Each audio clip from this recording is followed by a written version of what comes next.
Hello dear students. अपने error analysis के topic में आज हम बात करेंगे टाइप्स ऑफ एरर की। और इन टाइप में पहली टाइप है interlingual errors. So let's get started. So first of all let's talk about what is meant by interlingual errors. Interlingual errors क्या होते हैं? Interferences, language transfer and cross linguistic interference जो है वो क्या कहलाती हैं? इंटरलिंगुअल एरर कहलाती हैं। पिटकॉरे ने 1981 में बताया था कि that these kind of the error occur when the learners habit. अब हैबिट में क्या चीज़ें होती हैं? पैटर्न, सिस्टम और रूल्स इंटरफेयर और प्रिवेंट हिम और her to some extent from acquiring the patterns and rules of the second language.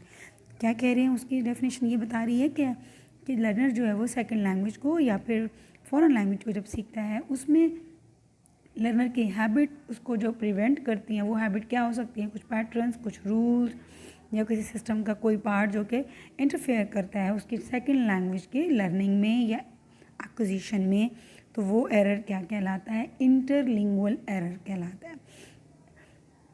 वैसे भी अगर हम यहाँ पे देखें तो इंटरलिंगुअल, अगर इसका वर्ड भी देख लें तो इंटर कहते हैं बिटवीन को, दरमियान, एंड लिंगुअल मीन दो लैंग्वेजेस के दो लैंग्वेजेस के दरमियान या एक लैंग्वेज के इन्फ्लुएंस जो है दूसरी लैंग्वेज पर जो उसकी वजह से जो एरर कॉज्ड हो रहा है that is interlingual error. Then Lado 1964 says interference जो है एक is negative influence of the mother tongue on the performance of the target language L2। ये L2 है, यानी कि L2 पर जब मदर टंग या L1 का इन्फ्लुएंस होता है तो वो भी इंटरलिंगुअल एरर होता है। Chile defines that interlingual errors are being the result of language transfer which is caused by learner's first language. Richard 1974 states if the learner of a foreign language make mistakes in the target language by effect of the mother tongue that is called as interlingual error. तो ये तो कुछ हो गई definitions. So let's talk about the causes of interlingual error कि वो कौन सी वजूहात हैं जिनकी वजह से इंटरलिंगुअल एरर जो है वो होते हैं। एलन एंड कॉर्डन 1974 में इस बारे में कहते हैं कि interlingual errors caused of transfer error. ठीक है, ट्रांसफ़र एरर की वजह से जो है ये एरर होते हैं। Then Touchie 1986 suggested that interlingual error caused mainly by mother tongue interference.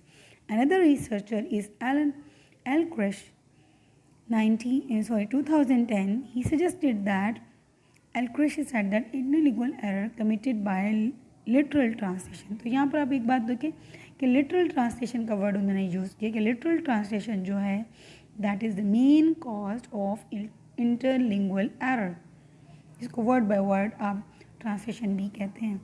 So some of the causes of the errors are transfer error mean error cause by the interference from mother tongue का जो interference है L2 की acquisition पर। A student who has not known the rules of the target language will use the same rule as he has obtained in his native language, या less use of, for example, less use of the article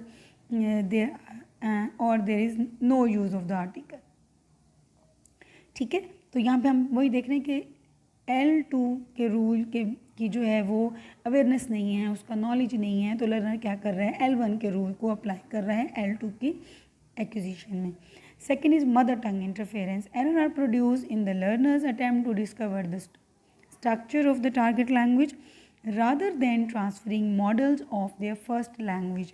ठीक है, वो क्या कर रहा है कि जो स्ट्रक्चर है मदर टंग का वो अप्लाई कर रहा है अपनी L2 की लैंग्वेज के एक्विजिशन में। For example where you live, I never don't drink, तो यहाँ पे आप देखिए कि नेवर डोंट ड्रिंक का इस्तेमाल जो है वो एक तरह से क्या है? मदर टंग का इंटरफेरेंस है यहाँ पे। Next is literal translation. Error happens because the student translate his first language sentence or idiomatic expression to the target language word by word। क्योंकि आप देखते हैं कि हमारी जो है वो करिकुलम का भी ये हिस्सा है कि literal translation, word by word translation जो वो होती है, जिसमें स्टूडेंट क्या कर रहा होता है? वो फर्स्ट लैंग्वेज के सेंटेंसेस को या फिर इडियोमेटिक एक्सप्रेशन को जब ट्रांसलेट करता है तो तब इंटरलिंगुअल एरर जो वो मोस्टली जनरेट करता है। He want to get rid from his responsibilities. How much is the temperature? What is the time in your watch? तो इस तरह के एरर क्या है? इंटरलिंगुअल एरर कहलाते हैं। आई होप कि आपको आज का टॉपिक जो वो क्लियर हो गया होगा। Thank you so much.